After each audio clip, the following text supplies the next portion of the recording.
Assalamualaikum warahmatullahi wabarakatuh. Halo teman-teman semuanya. Perkenalkan kami dari kelompok 6. Pada kesempatan kali ini kami akan membuat video yang akan membahas topik terkait dengan proses dan strategi merger pada perusahaan Bank Chain Beniaga, di mana ini adalah minggu ketiga dari mini proyek kami.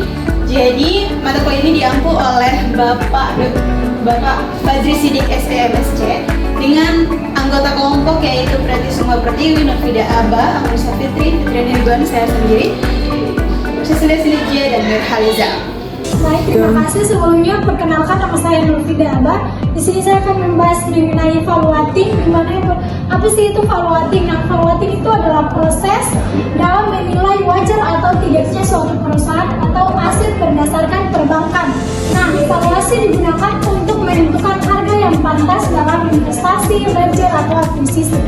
Ada juga tujuan dari valuating, di mana tujuan dari valuating sendiri adalah valuasi ini dilakukan untuk menentukan nilai perusahaan sebelum membandingkan perusahaan dengan harga pasar, dan juga mengukur kinerja potensi pertumbuhan suatu perusahaan. Baik, terima kasih. Jadi sebelum itu perkenalkan, nama saya Amrisa Fitri. Jadi di sini saya akan menjelaskan mengenai faktor yang dinilai dalam valuating.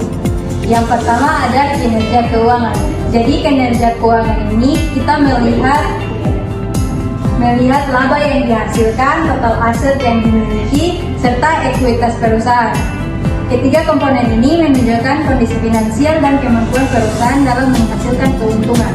Yang kedua ada kualitas aset dan resiko kredit.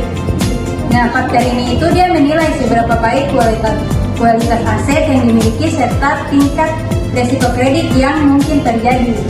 Yang ketiga ada pertumbuhan pendapatan, di mana pertumbuhan pendapatan ini itu dia mencerminkan perkembangan usaha di waktu ke waktu. Yang keempat ada kondisi industri ekonomi. Penilaian ini juga dia tuh mempertimbangkan kondisi industri tempat perusahaan beroperasi secara situasi ekonomi secara umum.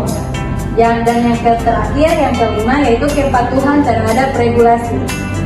Nah, faktor terakhir ini tuh dia adalah kepatuhan terhadap regulasi. Perusahaan yang taat terhadap peraturan dan ketentuan yang berlaku memiliki tingkat resiko yang lebih rendah, dinilai lebih baik dalam proses valuating.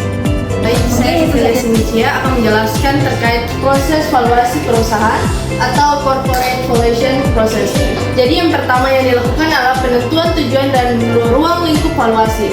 Lalu yang kedua adalah pengumpulan data fundamental. Dan yang ketiga analisis industri dan risiko bank untuk menghadapi risiko khusus. Lalu ada proyeksi kinerja keuangan dan memilih metode valuasi yang tepat untuk digunakan. Lalu ada penyesuaian dan juga penyesuaian dari risiko. Dan berikutnya adalah pembandingan hasil dari yang telah dilakukan, serta yang terakhir adalah membuat kesimpulan dan rekomendasi. Baik, perkenalkan, nama saya Preti Suma Pertiwi. Di sini saya akan menjelaskan terkait negosiasi. Apa sih negosiasi? Jadi negosiasi itu adalah proses komunikasi antara dua pihak. Nah, untuk mereka dapat mencapai kesepakatan bersama yang saling menguntungkan, terutama ketika terdapat perbedaan kepentingan atau pandangan.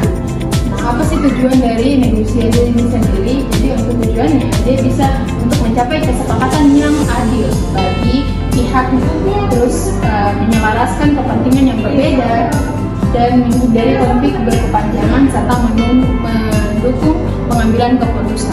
Saya Ismaja, di sini saya akan menjelaskan proses negosiasi antar Bank Ciniaga dan Bank Lipo. Yang pertama ada tahap persiapan negosiasi, dan yang kedua ada penjajakan awal atau initial discussion. Yang ketiga ada due diligence. Yang keempat ada negosiasi nilai dan struktur transaksi. Yang kelima ada negosiasi syarat dan ketentuan. Yang keenam ada persetujuan regulator, dan yang ketujuh ada finalisasi dan kesepakatan. Mungkin saja dapat saya. Nah teman-teman, telah kita lewati beberapa pembahasan pemateri dari para presentator. Nah teman-teman, telah kita lewati beberapa pembahasan materi yang mendalam dari para pemateri sebelumnya. Selanjutnya saya akan menarik kesimpulan yang dimana valuating dan negosiasi merupakan dua tahapan yang saling berkaitan dalam proses merger atau akuisisi perbankan. Termasuk pada Bank Chain Beniaga dan Bank Lipo, valuating digunakan untuk menentukan nilai wajar bank berdasarkan kinerja keuangan, kualitas aset, risiko dan prospek pertumbuhan melalui analisis data, proyeksi serta penggunaan metode seperti DCF, Multiplus dan EVA sehingga menghasilkan dasar objektif dalam pengambilan keputusan. Sementara itu, negosiasi menjadi proses lanjutan untuk menyepakati nilai, struktur transaksi, dan pembagian peran serta pengelolaan risiko hingga memperoleh persetujuan regulator dan kesepakatan final.